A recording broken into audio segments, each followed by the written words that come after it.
You want to hang with a legend? Then stay with PowerBlock.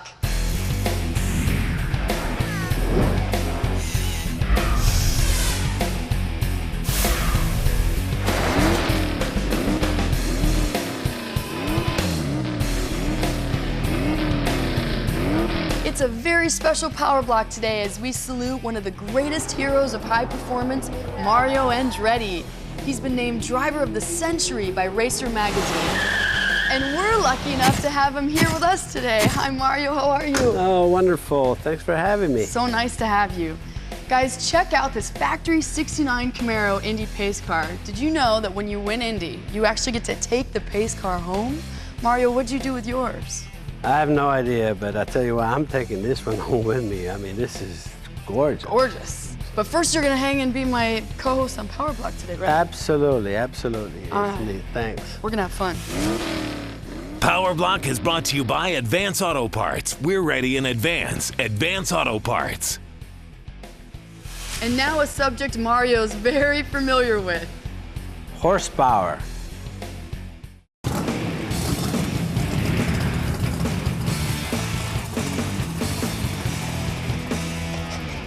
Hey, welcome to the Horsepower Shop. Looks like you and this 71 goat got here just in time.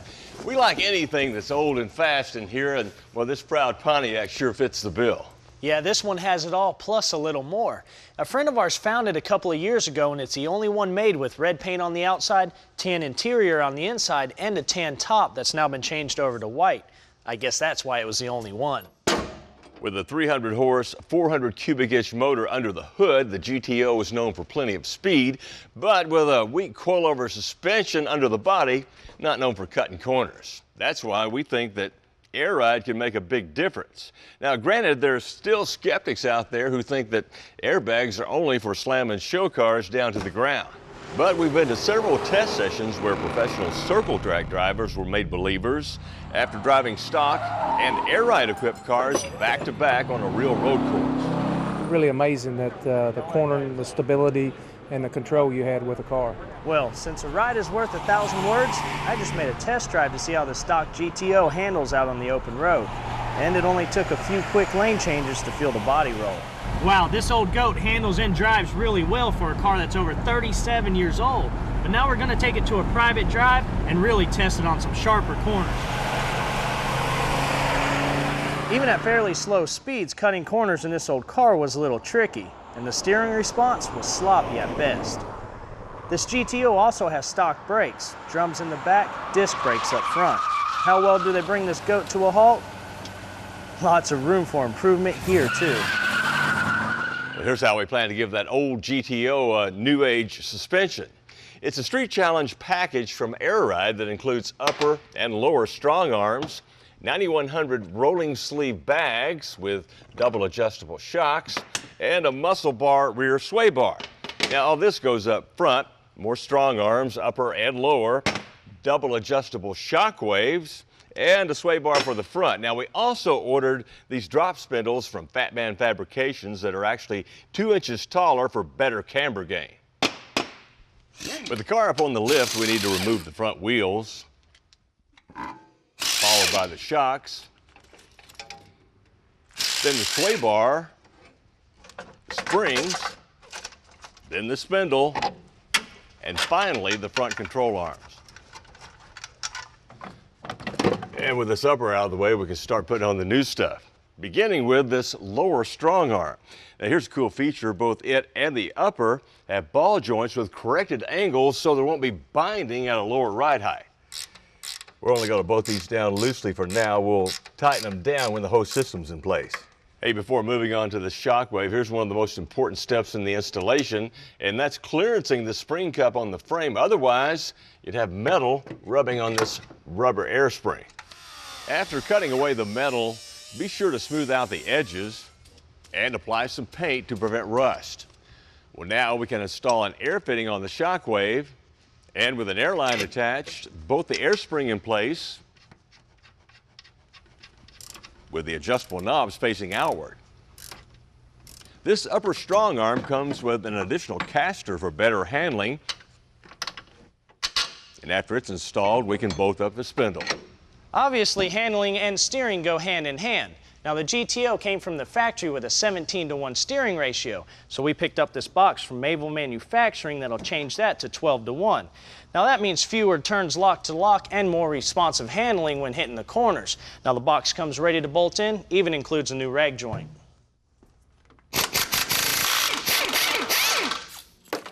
After removing the stock steering box, we can install the new rag joint.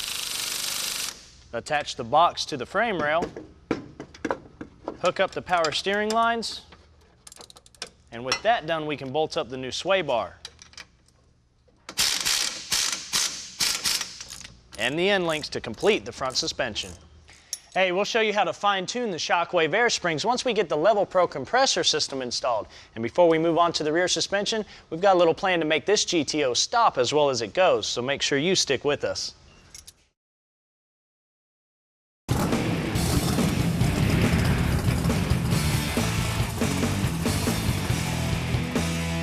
Welcome back to Horsepower, where this classy 71 GTO is getting a new age air ride suspension. In fact, Mike and I just finished up front here. Well, almost, that is. You see, we got another upgrade that's going to help bring this old goat to a halt. This Superlight brake kit from Willwood is designed as a complete assembly for non-ABS front spindle applications. Now, you don't have to be a brake expert to see how this 13-inch vented rotor is going to stop and cool better than this small diameter OE. We bolted ours up to this lightweight hat that's designed to work with this forged billet aluminum hub. Now the calipers are a 6-piston design with staggered sizes, and that's all about applying pressure in a way that adds life to the pads. Oh, by the way, our kit comes with these poly matrix pads that are pretty well known for resistance to fading. We'll get started by installing this caliper mounting bracket to the spindle using Loctite on the boat. Well, next, with the hat safety wired to the rotor and this hub installed with a seal, we can slip the assembly over the spindle. Then, with this inner bearing cone packed with grease, we can slide it into place before we tighten everything down. But now we can bolt up our caliper to the bracket we just installed. Here's something cool. The pad's installed by removing a screw and sleeve from the middle and dropping the pad in from the top. Now, with the fitting installed on the back of the caliper, we can run a braided line from it over to the stock brake line. I just got done removing the stock suspension, which includes the sway bar, upper and lower control arms, springs, shocks, brake assemblies, not to mention the axle shafts. Now we're going to get the upgrade started with these new strong arm upper control arms. Now they're obviously a lot stronger than the factories, and they've been designed to correct the driveline angle even at the lower ride height. Next, the lower arms. And after uniquely extending the airbags, we can put them into place and install them using top and bottom retainer plates. Then the double adjustable rear shocks, followed by the muscle bar rear sway bar.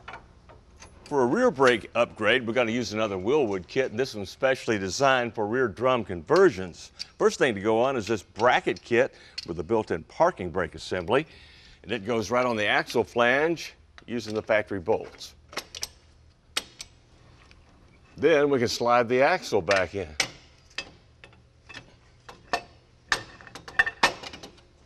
The next thing to go on is the caliper bracket and supplied spacer. Then, with the hat bolted on, we can install the new rotor, which, like up front, is 13 inches in diameter. The calipers out back are a 4-piston billet Superlight that use metallic composite smart pads.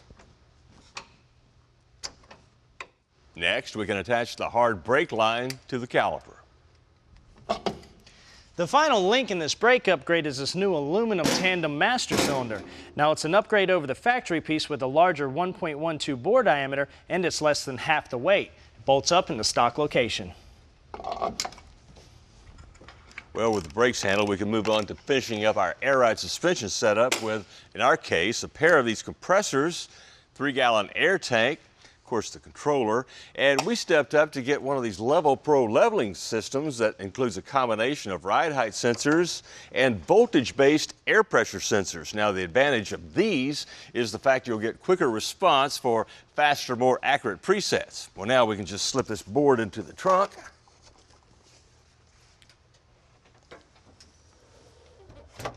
Hook up the electrical and air lines, and install the ride height sensors, which bolt to the control arm and the frame rail. Now, the object is to have the movement of this arm here correspond with the travel of the suspension, so we maximize our sensor's resolution. Well, now that we've got our air ride kit installed, all we got to do is tune it, swap out our wheels and tires, and take this thing back on the road for another test.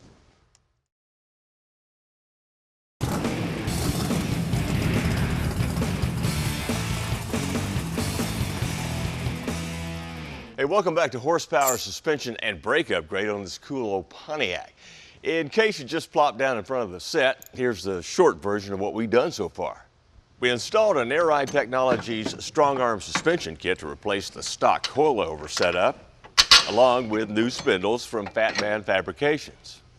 We also bolted up a shorter turning ratio steering box from Able Gears, and while we were at it, updated the braking system with front and rear super light kits from Willwood.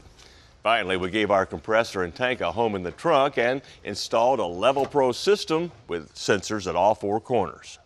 Well, now here's a heads up on how to adjust these shocks with adjusters for compression and rebound. Now, that makes for 256 possible combinations, but thanks to Air Ride's experience, we know this.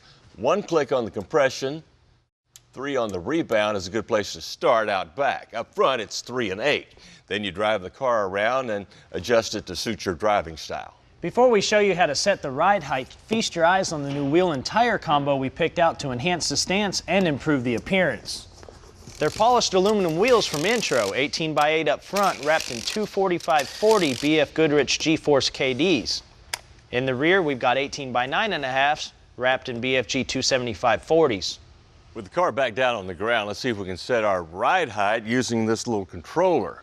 Now, each corner is independently controlled here, and you have presets for all the way down, all the way up, and ride height is right in the middle. Well, let's say we want to set our ride height. We let all the air out until the bags are deflated. Then come up about 3 inches for starters. And if we like that ride height and want to preset it, just push the button in, wait about 6 seconds till it starts flashing, and then we're good to go. Finally, back on the road for a follow-up seat of the pants test. You couldn't have done this before. No way. I also couldn't take these country road curves like this before. This Pontiac's no road racer, but for an old muscle car, it's about the closest thing to it. And the car feels solid, brakes are good, steering's good. Let's go see how she stops.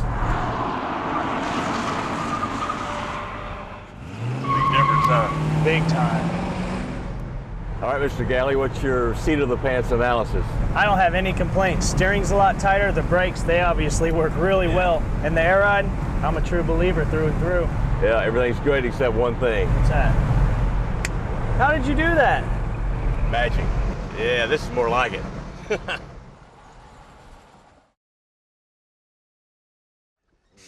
This thing's even more fun with the top down. Hey, welcome back to the Horsepower Shop.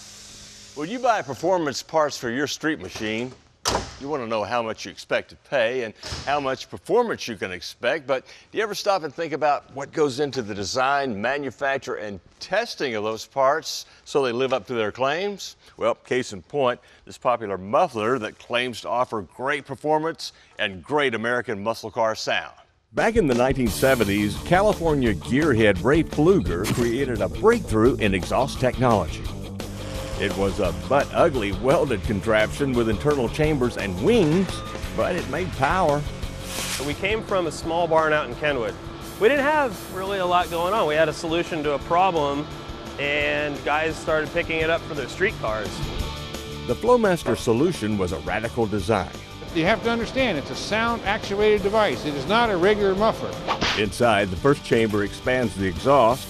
Low-pressure vacuum is created in the second chamber, where deltas reflect and cancel sound before merging into a third chamber, which prevents atmospheric pressure from getting back into the muffler. The result is more power and a deep exhaust sound. They're built from sheets of 16-gauge aluminized steel cut to length, then embossed with the Flowmaster logo. Hydraulic benders shape the case before it's tacked into an oval. Steel tubing for inlets and outlets are cut and flared for various applications. Then they're welded to end plates at stations programmed to rotate and weld. Next, date code and part numbers are pin etched. Cases move to sophisticated robot cells where the Delta Flow inserts are installed.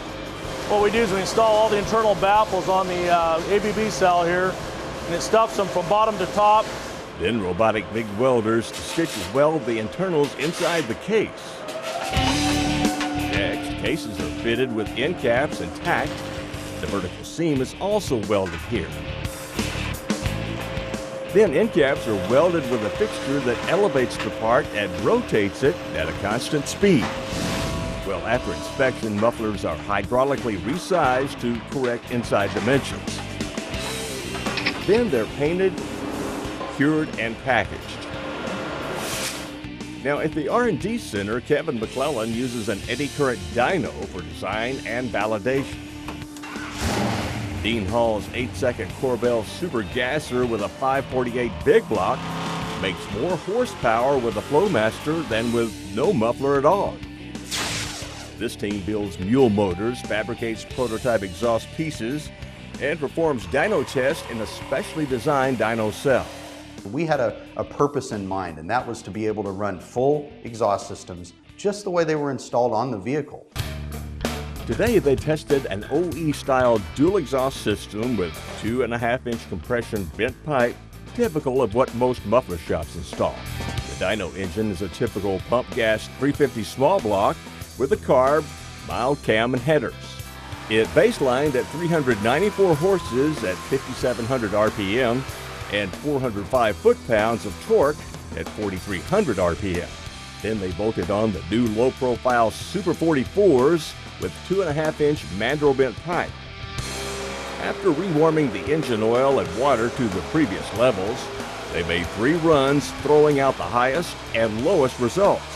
The mean run produced a bolt-on worth an extra 19 horsepower and 13 foot-pounds of torque. Not bad for a butt-ugly welded contraption that was conceived in a barn 25 years ago. We had a product that did what we said it would do. And out of that, it just exploded. If you're planning on running a nitrous system on your street strip ride, you don't want to overlook one of the most important components of the kit. And that's the bracket that holds the bottle. This billet bracket from Musclecar Accessories has show quality detail, a trick latching system that makes bottle changing easy, and special pads here that help prevent scratching the bottle. Now, they're available in several colors: clear, black, blue, or red like this. The price? Well, they start at about $105. Here's something pretty cool to get your hands on if you plan on changing your transmission using a floor jack. It's a trans jack from Shade Tree Products that easily adapts to any 2-ton floor jack. It rocks back and forth for ease of removal of your transmission, has slip-resistant pads so it doesn't move around, and even comes with chain and extra hardware to lock it into place. Now, it's low profile, requires no adjustments, and the best part, it's inexpensive at only $79.95. Well, here's something that might ignite your interest. Excel has put its race-winning wire core into a smaller plug wire, measuring only 5 millimeters in diameter. Now, these are the same maximum energy cores in a smaller package. In fact, these are lighter in weight, easy to hide, and you can route them in places that larger wires just won't go. Well, you might go for the price, about $75 a set. We'll be all set to bring you another edition of Horsepower next week, back with one of our favorite projects. Come join us.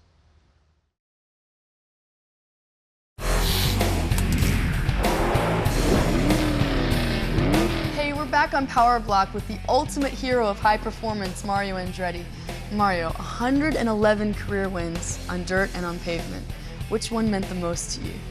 every win is a sweet one. I'll guarantee you. And for no matter how long your career is, and as many wins as you're lucky, you know, to be able to pull off, they're never enough anyway. So, what was it like to race and win Indy?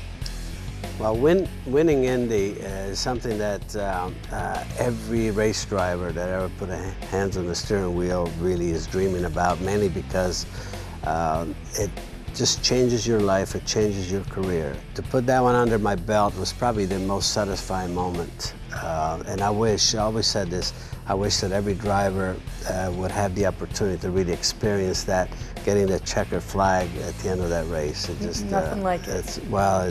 It's magic. Okay, you muscle car fans, you've seen Lou cut, chop, and burn his way through projects. Today, the softer side of Lou as he begins a simple restoration project. Well, almost.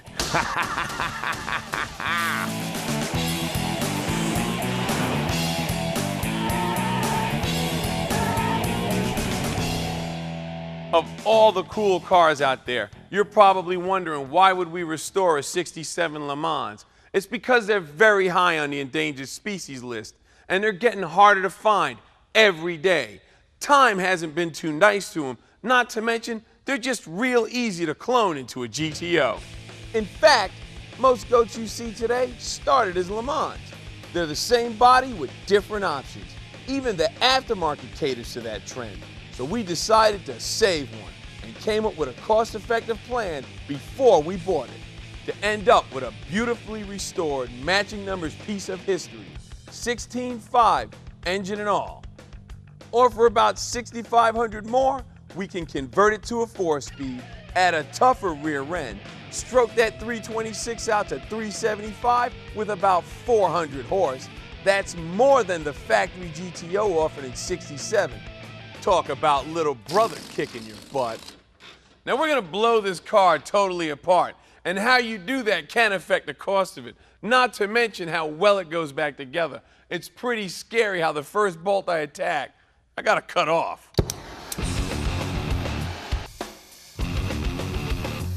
We already determined which parts need to be replaced, but to keep costs low, take every part off like you're gonna reuse it. In fact, you hardcore resto guys would do just that.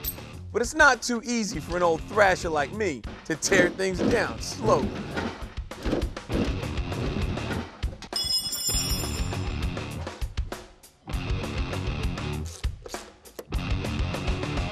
In case you hadn't noticed, I'm not a fan of clones. A lot of them are built to fool the unsuspecting buyer, strictly for profit.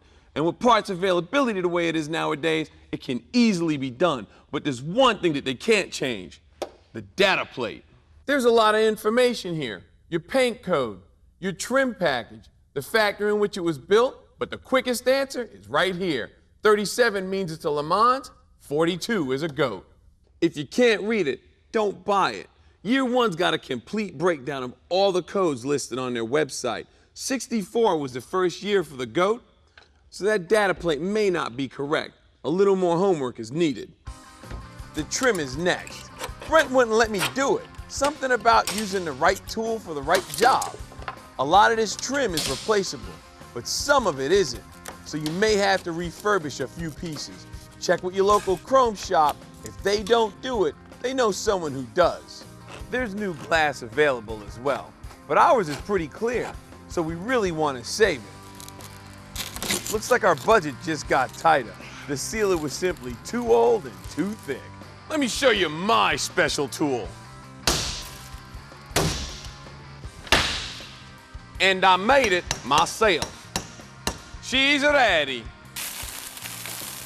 I'm not concerned about the extra cost.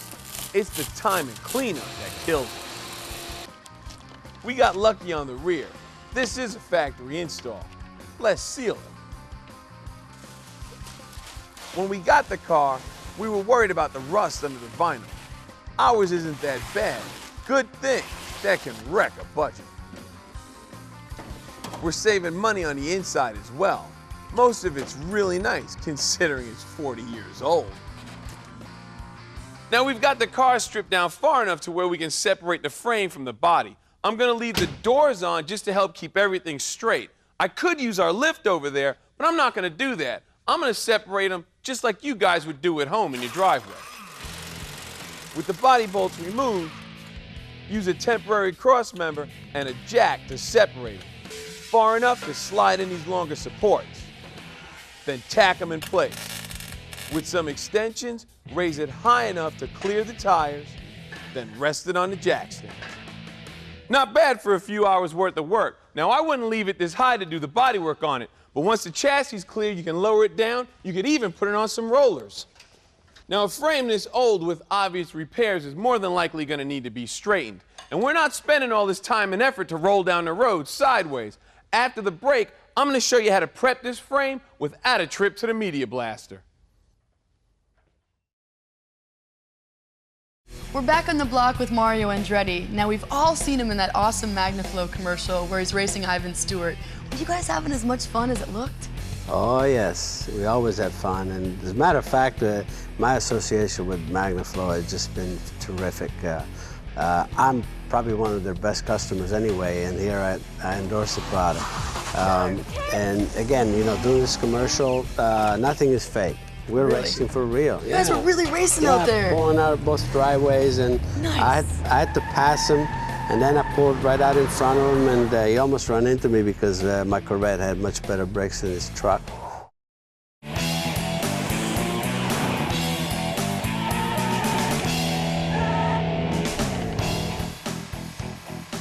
We're back on our LeMans restoration. The body is stripped and the frame is out. Before we can see what condition it's in, a good pressure wash is in order.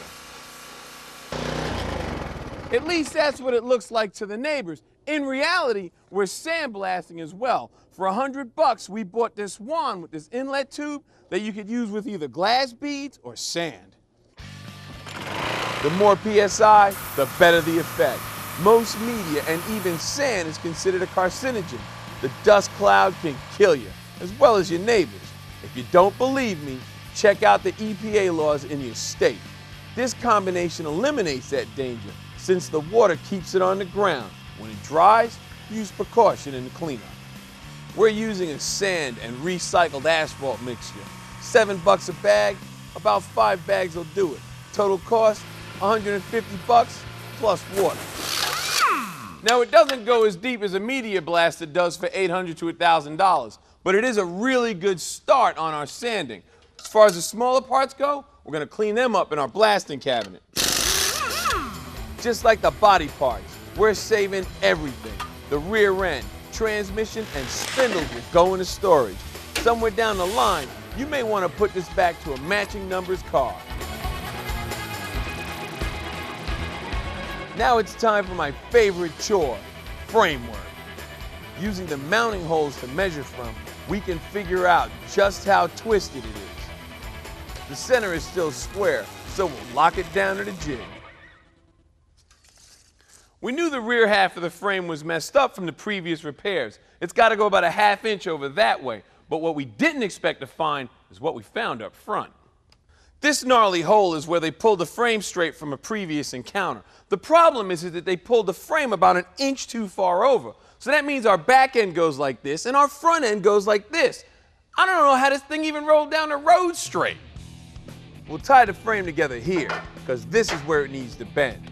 Then brace it to the jig so it doesn't move side to side. And more bracing to keep it parallel to the floor. With a come along, some chain, and lots of heat, we should be able to straighten it out. This marker will tell us how successful we are.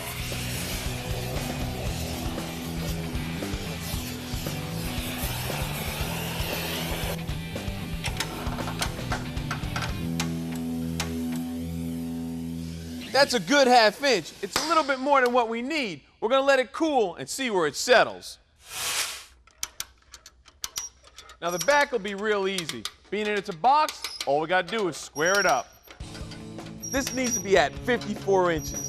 It'll flex back some, so we'll over pull it a little.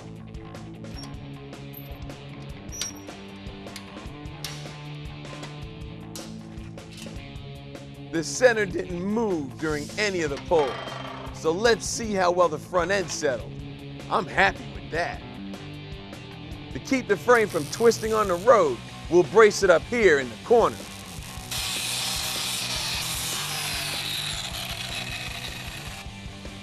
And add more here for the rear end. Now the stroker motor we're building will also cause a lot of stress here in the center, and boxing it in will eliminate that chassis flex, and there's a couple of different ways you can do that. Some guys say it's strong if you put it about a ½ inch in and weld it up. The thing that's nice about this, it gives you room to run your brake lines and fuel lines. Other guys will mount it flush and bend it over, creating a nice overlap joint. But for our purposes, we're just gonna butt it up and weld it. Once the inside of the frame is prepped, we'll protect it with some weld-through primer. Brent's gonna sand down the entire frame. 2 reasons.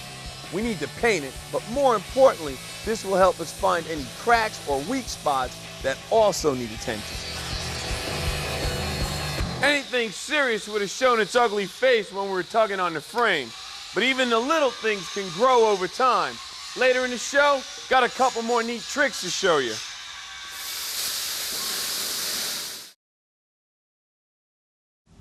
This week's Muscle Car Flashback, the 70 Mustang Mach 1. When Mustangs first started roaming the streets in mid-64, they were a far cry from being a true muscle car. It didn't take Ford long to realize this little pony could be turned into a full-on hog.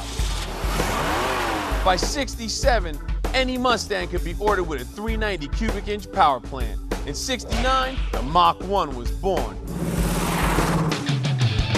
By 70, it had made a name for itself, and it was awarded the Manufacturers Rally Championship by the SCCA. To win this award, the Mach 1 had to prove itself with over 8,000 miles of tight cornering, sprinting straightaways, and hard braking through all types of weather and road conditions. This piece of rally history belongs to Tom Akers, but for him, it's more than just a rally car. When I was a senior in high school, I had a 1970 Mach 1 and always wanted to have another one. Now don't let this fancy paint fool you. This is more than a looker. A 300-horse 351 Cleveland is what drives this Mach 1. An FMX Cruise-O-Matic 3-speed transmission and a 325 track lock in the rear end sends power to these 18-inch wheels. A sticky set of tires keep this classic held tight to the road. An 1.5-inch drop gives it one fierce look to match what's under the hood. Getting all that power to stop is no problem with this custom set of calipers and cross-drill rotors. It all adds up to one nice ride. This car is a lot of fun to drive. When Ford made these cars, the Mach 1s and the Boss editions had a little bit different suspension. Handles and corners a little easier. It was made more for a little more rallying type cars, if you will, instead of just going in a straight line. And it's got flash to go with all that dash. The front grille was redesigned in '70, bringing back dual headlights and integrating them with the grille. Recessed brake lights and his honeycomb rear panel with the Mach 1 logo will let you know what just flew by. Rear spoiler and window louvers put the finishing touches out back, while twist-style latches and a cosmetic hood scoop give the front one nasty look. This brand new paint job has just a bit of metallic flake in it to make it pop. And the black and red interior keeps the driver in his seat and in style. If you ever pull up to one of these at a light, you may stand a fighting chance off the line. You just better hope there's no twisties up ahead, because this car was made to catch them in the curves. And we'll catch you after the break.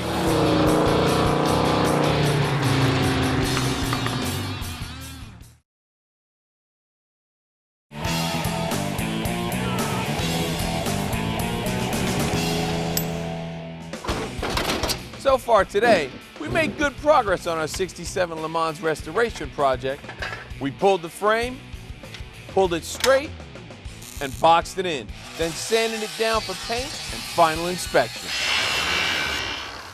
We poured over every inch of it and found nothing. This thing is solid. Now we could prime and paint it the way it sits, but to dress it up even further, let's lose this Swiss cheese look by filling in all the unnecessary holes. There must be at least 30 of them. They were used in the assembly process for forging and alignment, and the only thing they're good for now is a place for dirt and wasps to hang out. The larger ones will need plugs. You can buy a bag of different sizes or make your own. The TIG wire will work as a handle to set it flush. The smaller ones can simply be filled in.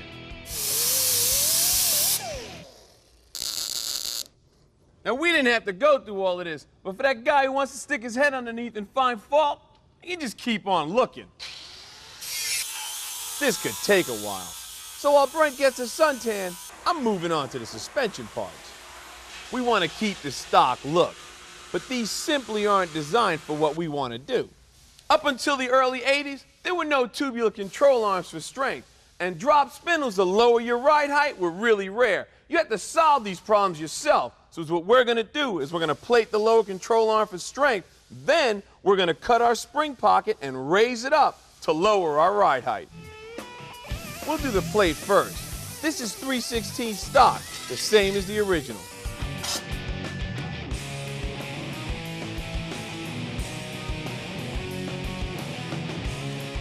These aren't flat, so make sure your template allows for enough steel for some persuasion. Find a way to lock the arm level. Mark 1/4 inch around the hat in a slight spiraling pattern. You don't want the two ends of your line to quite intersect. Because of that, a cutoff wheel is your only choice. When the line makes a full circle, join it with a notch. With a rounded 1-inch band of equal stock, start it at the notch. Bend it and tack it as you go. The reason for the spiral, it guarantees the top gets put back on correctly. Check your level before you make it permanent.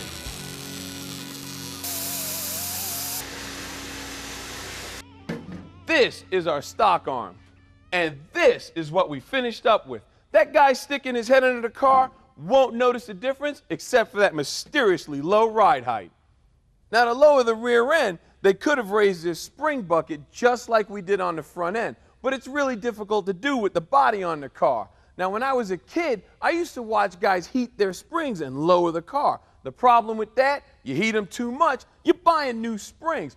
Or you could get your big cousin Tony, throw him in the trunk of the car, and as long as he kept his mouth shut, everybody was cool. I'm happy with the way this frame turned out. It's straight, it's solid, it's looking good, and it's ready to be primed and painted.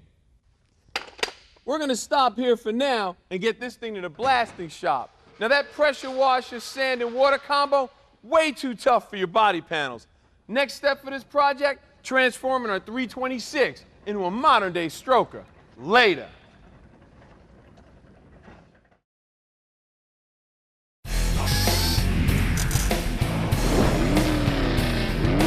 We're back on the block with the driver of the century, Mario Andretti. Why were you so successful behind the wheel? Passion, focus, desire, just burning desire to win and to succeed. I had no problem being motivated because it was just something that I always looked forward to doing. Luckiest man alive, you know, I feel that I never worked a day in my life because all of my work was just something that I just thoroughly loved. Today, you asked for it, you got it. Suzuki. This pint-sized 4x4 works great off-road. And today, we'll turn our Samurai into a trail monster. Plus, watch these two drivers battle it out for the Stock Mod World Championship.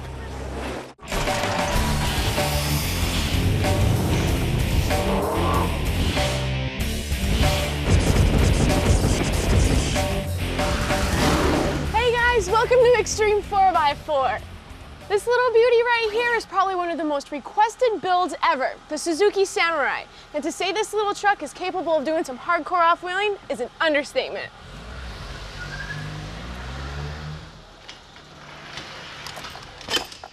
The sheer size of the Samurai is what makes it so popular off-road. It can basically squeeze around the obstacles that everyone else has to crawl over. And its short wheelbase makes it able to handle really tight turns when it's out on the trail. We see a bunch of these at the local off-road parks doing some crazy wheeling. But nothing crazier than our two friends Van and Brandon doing a tug-of-war over the winter. They basically strapped their two Samurais together and just hauled on each other for a good 10 minutes until Van suffered some serious carnage and Brandon won the contest. Now Brandon will follow us pretty much anywhere we go, no matter what rig hits the trails. He can keep up to us without any problems. And since Suzuki Samurais have such a huge following, it seemed like it was about time we put one together on Xtreme. And let's face it, fuel is not getting any cheaper. So building a smaller, lightweight trail truck like this is a great way to save some cash. But if that's your plan, you don't want to be sinking a ton of money into building the truck itself. So just like you guys, we're cutting up our credit cards to do this entire build on a really tight budget. And it all starts with these two Toyota axles that we spent a mere $275 on.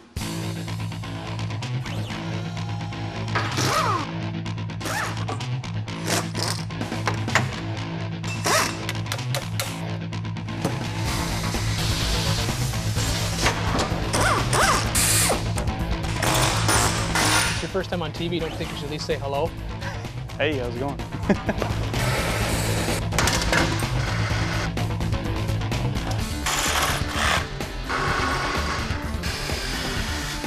There it is.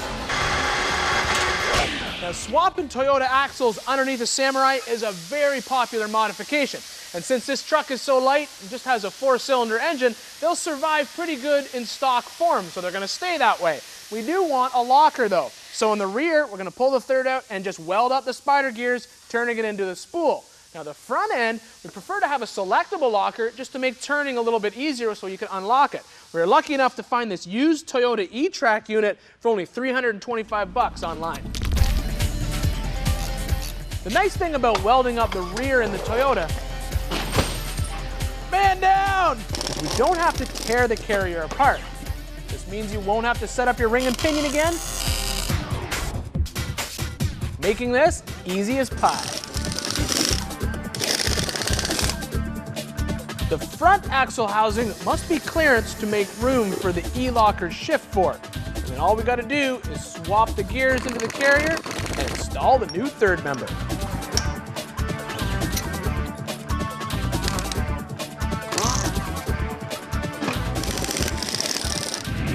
And just because we're building our Samurai on the cheap doesn't mean that we're going to skimp when it comes to safety. As you can see, these brakes are totally shot. So we're going to go ahead and replace the shoes, the hardware, and the wheel cylinders, as well as the rotors, the calipers, and the pads up front, all with brand new parts from our local O'Reilly Auto Parts store.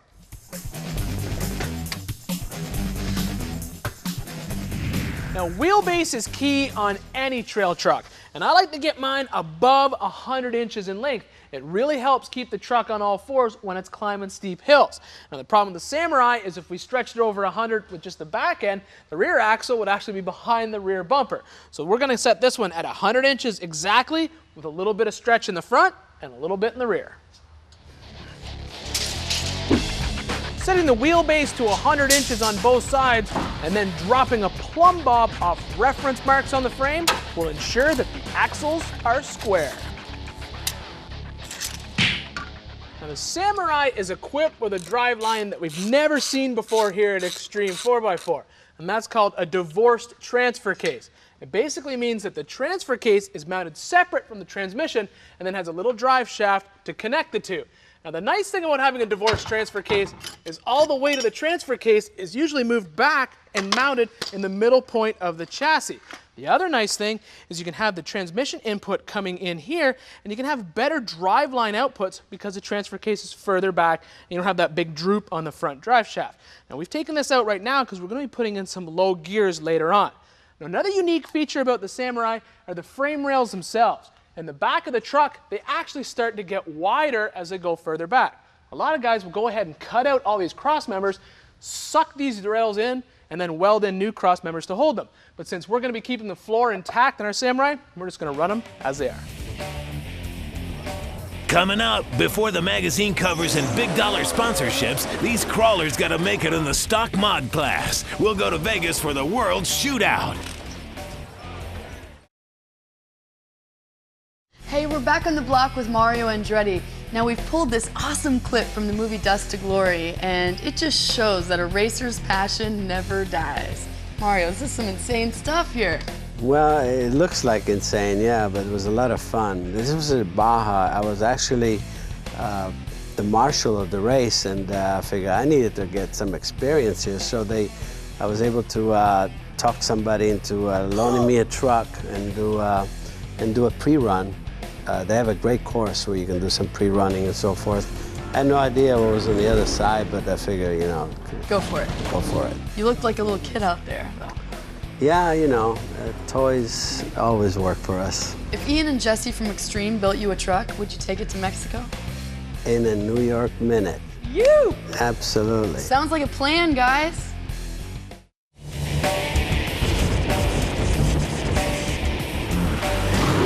Welcome back to Xtreme 4x4 and our project Suzuki Samurai Tin Top. Now, Jesse, have you thought of a name for this one yet? No, I guess I haven't put much thought into it.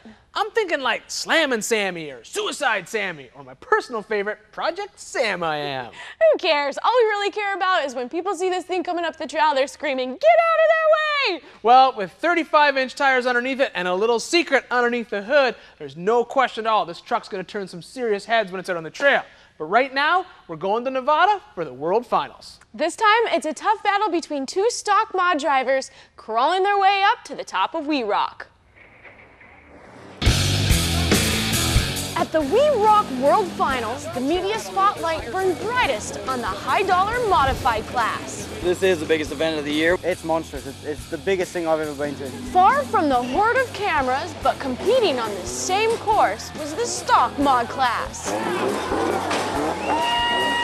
That's where people come and get their feet wet, and from there they move up. You can't just jump into a top rig and expect to win. The stock mod class is a good building experience. It's where I started. With the big dollar sponsors here looking for the next Tracy Jordan, the stock mod drivers know a world title can be their ticket to the big show. I want it bad. I want it real bad. Trade your finger for it. I mean, you know. We're going to do everything we can to bring away a title in the modified stock class.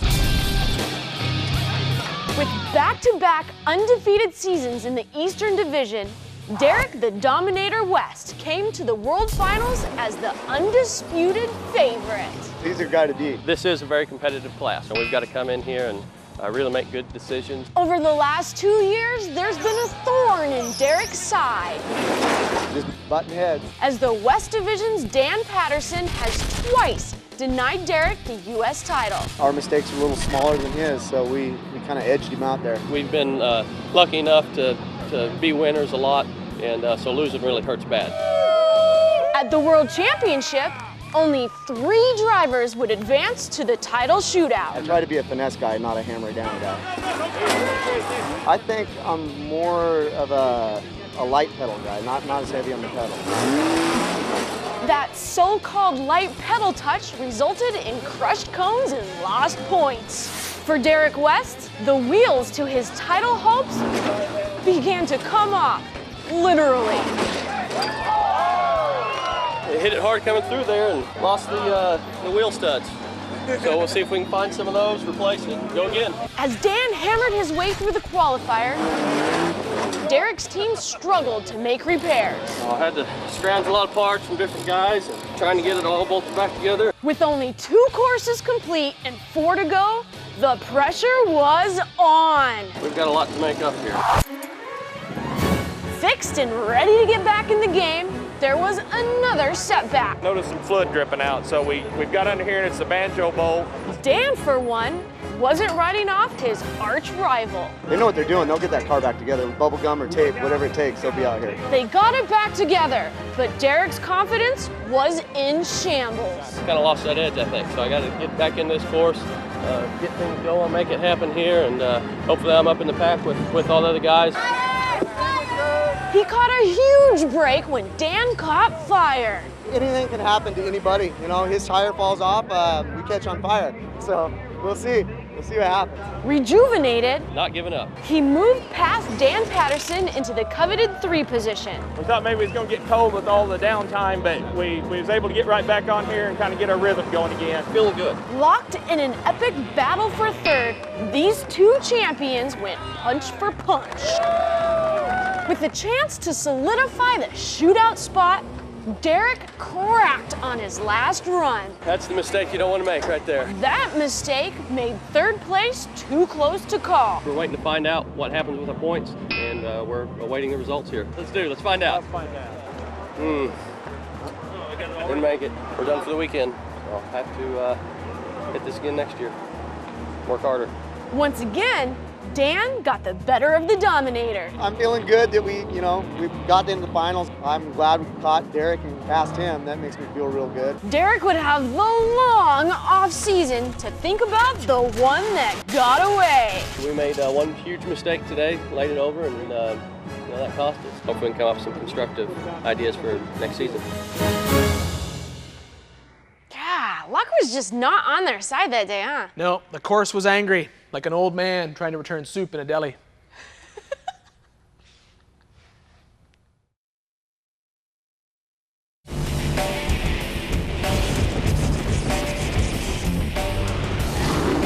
Welcome back to Xtreme 4x4 in the beginning of our Suzuki Samurai tin top build-up. Now, so far, the stock drivetrain has been completely removed and replaced with a couple of Toyota axles welded in the rear and an E-locker up front. And now it's time to concentrate on some suspension. And we've been doing those for years using grinders and torches and blah, blah, blah, blah, blah, which there's nothing wrong with that. But we just took delivery of a new tool here at Xtreme that you'll see in a lot of heavy-duty fab shops, and it's right over there. That way. Do you want me to go that way too? Yes. This is a Scotchman ironworker. It's basically a heavy-duty shear as well as a brake and a turret head with different dies for punching holes and other shapes. Basically, with one of these, you can turn plate that's up to ½ an inch thick into just about anything. But if you don't have an ironworker just sitting in your driveway, don't worry, because you can buy pre-made brackets and tabs for pretty much any suspension type. We got a bunch of stuff from Ballistic Fabrication, like these pre-made coil mounts. This new cross member will not only act as a skid plate for the transfer case, it will also provide us a mounting point for the new lower links.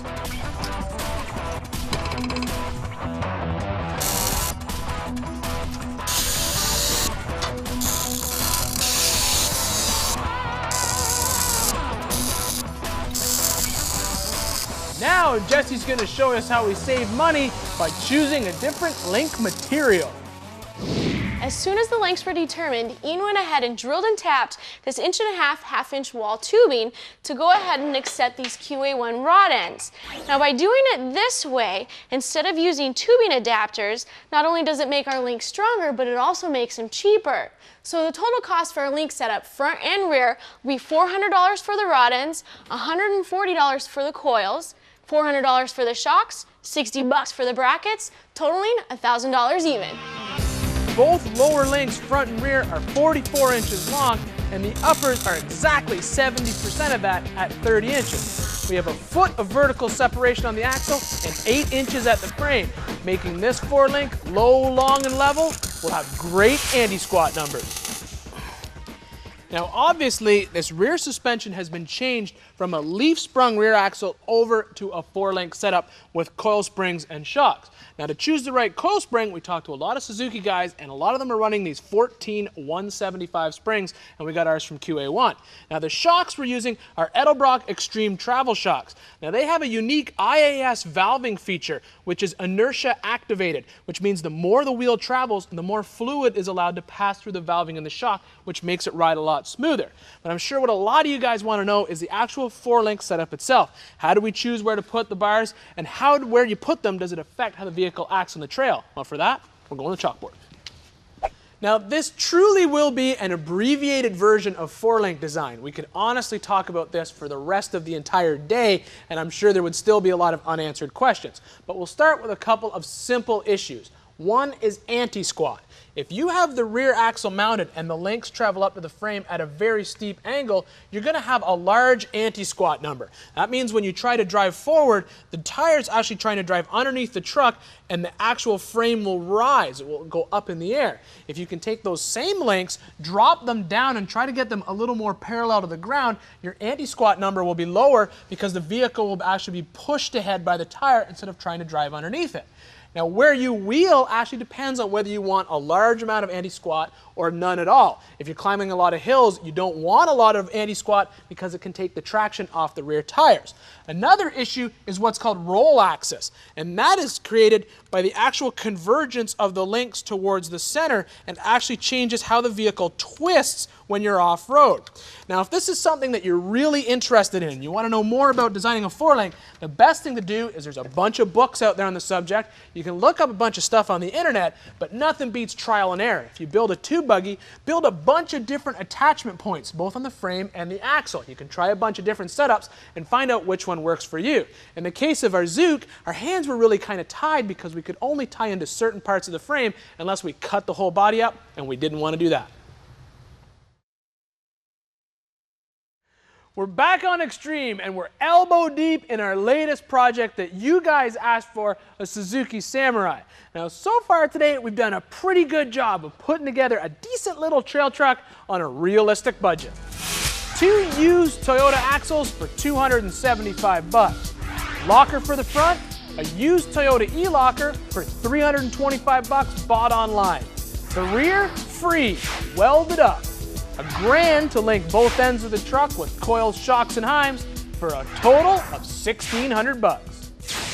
Now it's time for some wheels and tires, and I know you guys are probably thinking, oh great, here they come out with some expensive tires and some custom deep offset bead locks for a budget build.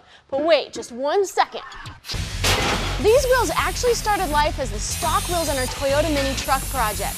A Copperhead Fab weld-on beadlock kit can turn any steel wheel into a beadlock at only $55 per kit, and they fit perfectly right into our budget. A little Duplicolor truck bedliner paint and some powder coating on the outer ring will look great and will keep them from rusting. Then the tires can be installed. Now, admittedly, we did spend some money when it came to tires, but if you're going to drop some cash on your rig, this is a good place to do it. We chose Pitbull Rocker 35 by 14.5-inch tires. The deep lugs and siping will help with cleanout, and the heavy-duty sidewall as well as rim protector will help this tire when we have it aired down. And considering how light the Suzuki is, we're probably only going to be running about 3 to 4 pounds in each corner. Well, there you have it, a great trail truck on a realistic budget.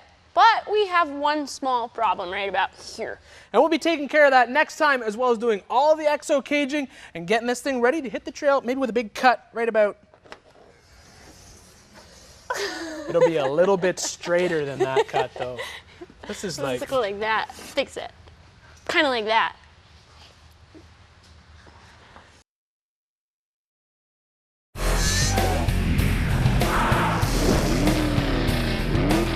We're back on the block with Mario Andretti. Now, we all know that Mario's a lover of fast cars, but what you might not know is that he's also very passionate about wine. He actually has a winery in Napa Valley. We've been operating since 1996, and we're up to about 42,000 cases now. You live such a fast life, and wine allows you to slow it down a bit. Well, polar opposites, yes, you know. And, you need that balance. Yeah, you need that balance, and it's so relaxing. I just love to go there, just totally place to unwind, and it's so beautiful. I'm just so lucky that we have that. Would you be willing to sign this bottle for us? But of course, but of course.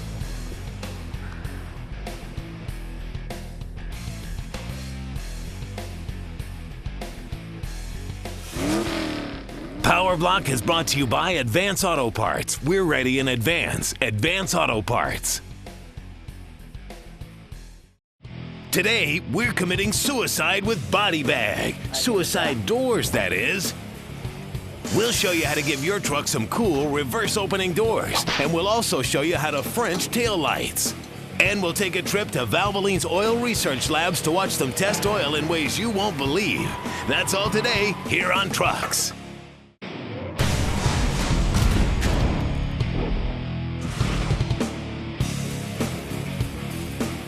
Hey, welcome to Trucks. Do you remember this one? Well, in case you don't, this is Project Body Bag, our slammed 97 Nissan Hardbody that'll lay out the frame while it's tucking 20-inch wheels. And mini trucks are everywhere, and some of the workmanship, it's pretty amazing. So we wanted to do something that had never been done on trucks before. Build a wild mini truck that'll drag all day long.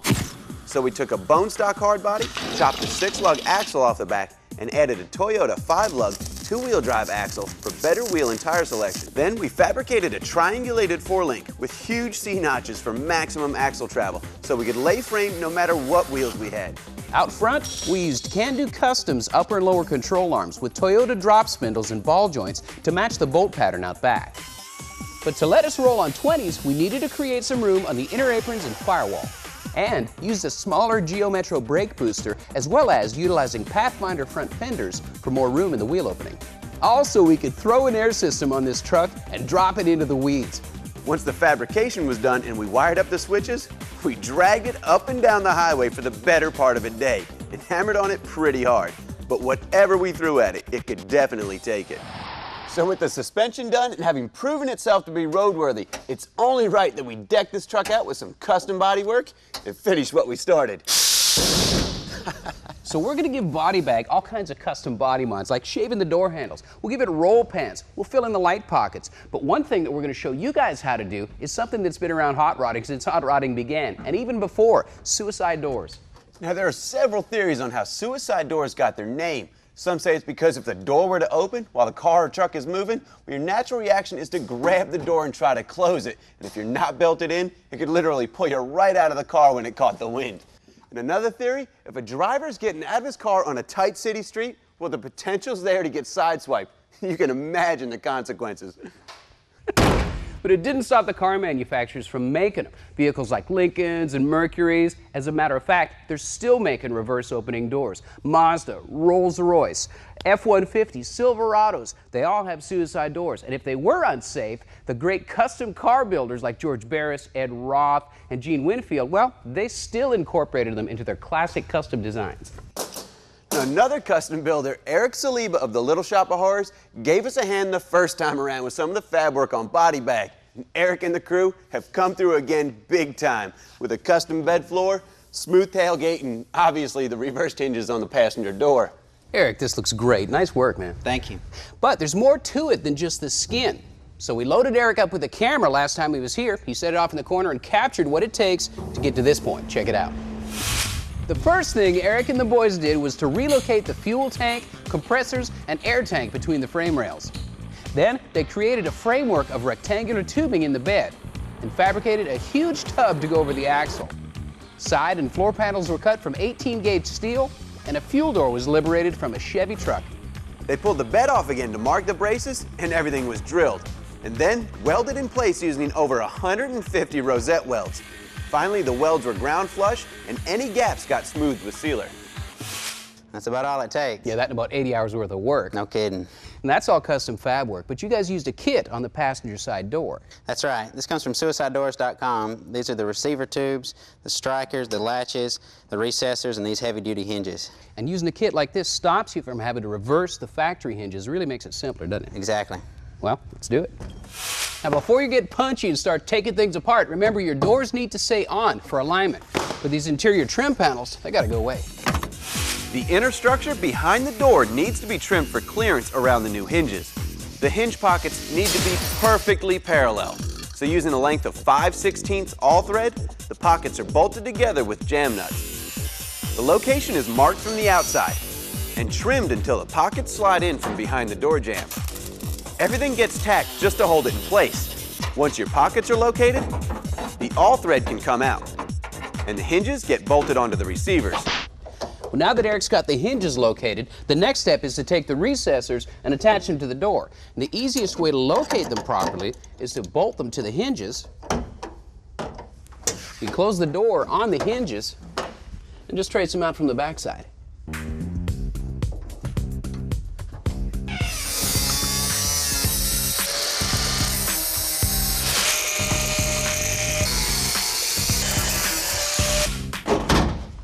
Cool.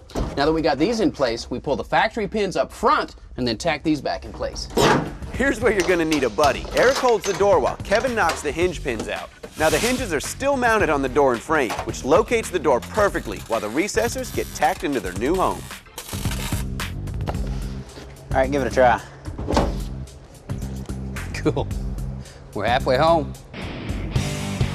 When we come back, We're going to Valvoline's engine facility to watch them test their newest oils by punishing them around the clock, day and night. And later, we'll show you how to make your suicide doors pop, literally. Stay tuned.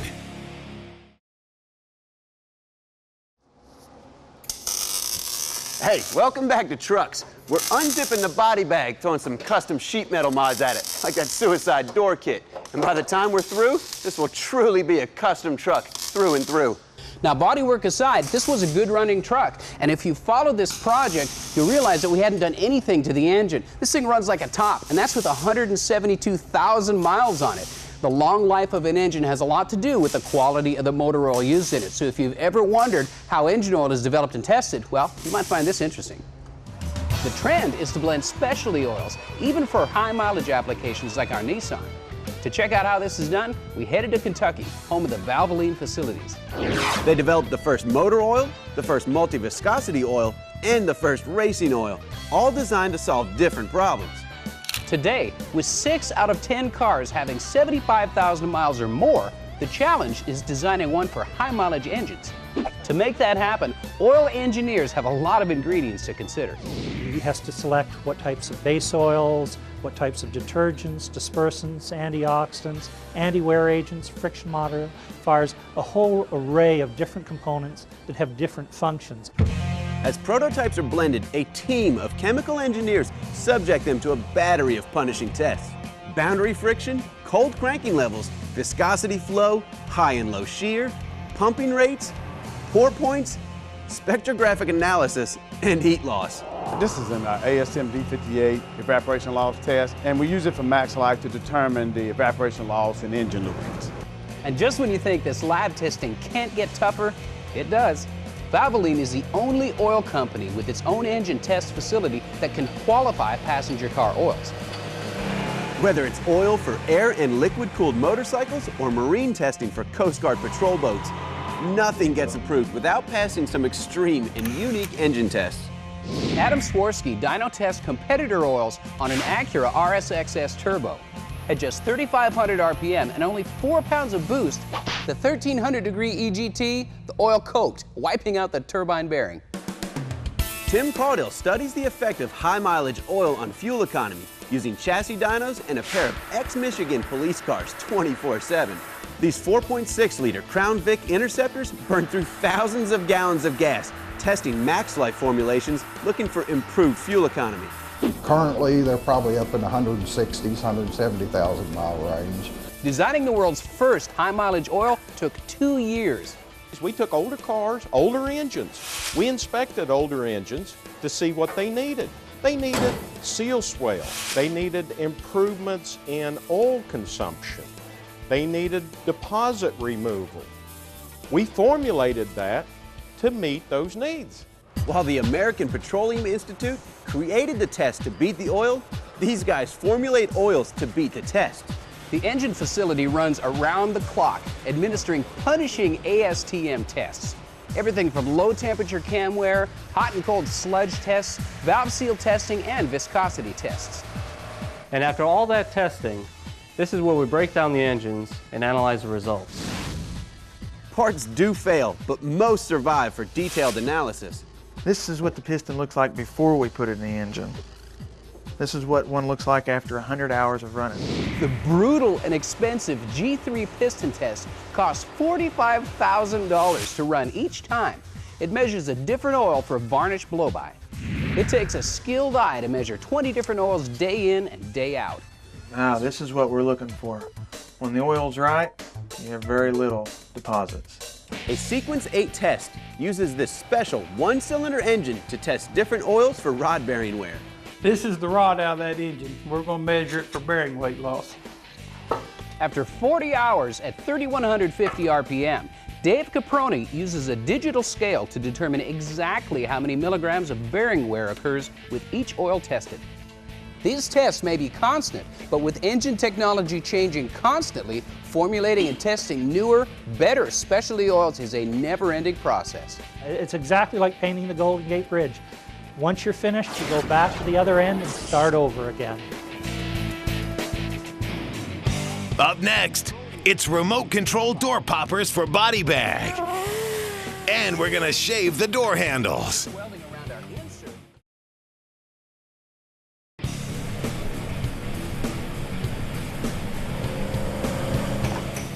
Hey, welcome back to Trucks. Project Body Bag is on the table, getting autopsied, and suicide doors are the word of the day. Eric Salib is sticking around to help us out, and so far today we've gotten the suicide door hinges done on the back, a little bit of reinforcement in place, and everything roughed in. Now it's time to put the latches in. Now, where the center pull used to be on these doors makes a nice location for these bear claw style latches that came with the kit. So these will mount here. The striker mounts on the hinge pillar. It's locked into place when the door closes, and it's all released with a cable pull. Now over here on the passenger side, with the latch installed and the cover plate welded in, here's what you'll end up with. And since we're shaving the outside door handle, we're going to use a technique that car builders have been using for decades. So we had CustomClassics.com send us this actuator kit that includes key fobs, this control unit, and these door poppers that'll kick the door open when the latch is released using these 50-pound solenoids. We've mounted our spring-loaded poppers on the front of the door frame, where we had a strong piece of flat metal on the door to push against. The actuator gets mounted at a 45-degree angle to the latch in the bottom corner of the door. Now, don't use pop rivets or sheet metal screws to mount it. They can back out and loosen over time. Our cable length is measured with a piece of wire with the latch and actuator in the door.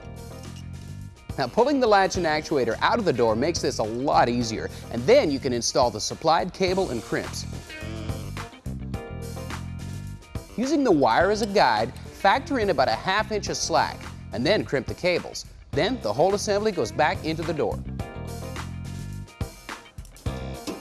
The actuator is grounded to the chassis by bolting it in, and only needs a single wire with a 12-volt source to activate it.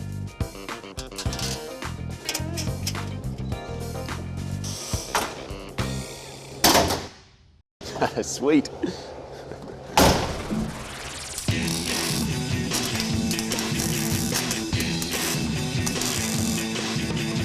With the door trimmed and the cover plate tacked in, Kevin attaches a cable to the latch for a temporary release and installs it into the door.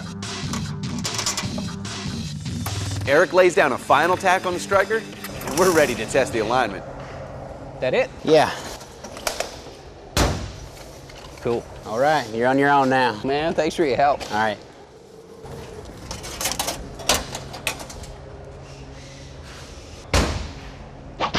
If you're doing custom body work, you need to be pretty confident in your welding and fabrication skills. Well, Grant Customs makes this easier by providing custom sheet metal for you. Bob Grant grew up around custom cars and hot rods, started Grant Customs in 1995, has been popping out hand-formed custom sheet metal for all kinds of vehicles ever since. Now, these pieces that we've got in front of us are handmade for our Nissan Hardbody, and they include these marker light fillers, a 3-piece taillight filler kit, a smoothed front bumper, door handle inserts if you're shaving your handles like we are, and a tailgate skin that incorporates the tailgate and a custom roll pan for a nice smooth look. But now, let's talk about door handles.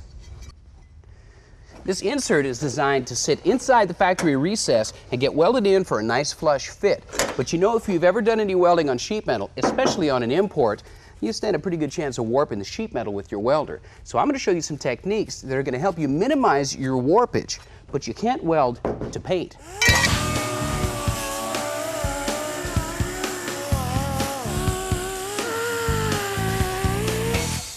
Now, even though we're just welding around our insert, the heat from those welds is going to draw the sheet metal in below and above the handle. So we're going to brace it with some heavier stock, and that's going to stabilize the metal and keep it from drawing in with the heat. Now, we sped this process up, but the important thing to remember is to let your welds cool between tacks so you don't force distortion into the metal.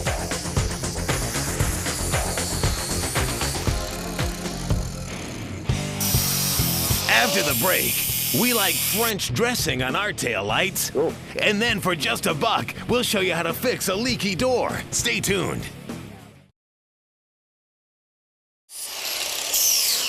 Hey, welcome back. We're doing custom sheet metal work to body bag. Eric Saliba has already installed the Grant Customs tailgate and roll pan skin, but we wanted to change out the lame factory taillights for something cooler. So we had Can Do Custom send us their new mini Cadillac taillight kit. It comes with one-piece stamped fillers, recessed LED taillights, and your choice of clear or red brake lenses. Now the cool thing about a custom truck is you can put things anywhere you want. We're going to put ours right about there. With the light frame traced out, Ryan uses a 4-inch wheel for a nice straight cut. A carbide burr rounds out the corners from the inside. Then the light frame can be slid into the filler panel. This technique is traditionally known as Frenching. Ryan's tacking from the inside so that when the outside of the frame is ground flush, the weld strength is not compromised. Now with the light Frenched in, the insert gets tacked to the body about every 2 inches, and the LED taillight gets a test fit. That looks great, dude. Sweet. Well, there you go. We've showed you some custom body mods you could apply to just about any vehicle. Now all we got to do is spend another couple hundred hours welding, smoothing, priming, and blocking, and old body bag here is going to be ready for some custom paint. Hey, here's something for you guys that are heading out to the racetrack. Something you definitely want to consider. This is Summit's new high-amp main power disconnect switch. This is a rotary on-off switch that can handle 250 amps continuously and a 2500 amp surge. Even comes with its own mounting bracket. We're going to mount ours right near the A-pillar, well within the reach of the driver and safety crew members. And for just 50 bucks, it might save your hide. If you've ever had an annoying wind or water leak in a late model vehicle, here's a way to fix it, and it's only going to cost you $1. Open your door, throw your dollar bill in between the door frame and the weather seal. Now you should encounter a little bit of resistance, but you can see as we travel a little further up, it's sloppy. So we've identified where our leak is. Now here's how to fix it. Now make sure your window's open, but brace your door frame with your knee, grab a hold of the window frame, give it a couple tugs.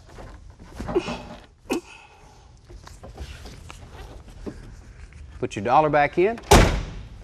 There you go. Leak's fixed. Thanks for watching Trucks. See you guys next week. Mario, it was a blast having you here today. Thank you so much for coming. Gee, Courtney, thanks for having me. And I'll tell you what, I thought I had the best job in the world. I think you do. It's true. Actually, this place is just absolutely awesome. See you next time, guys. Hands off that remote. Spike is your place for more action.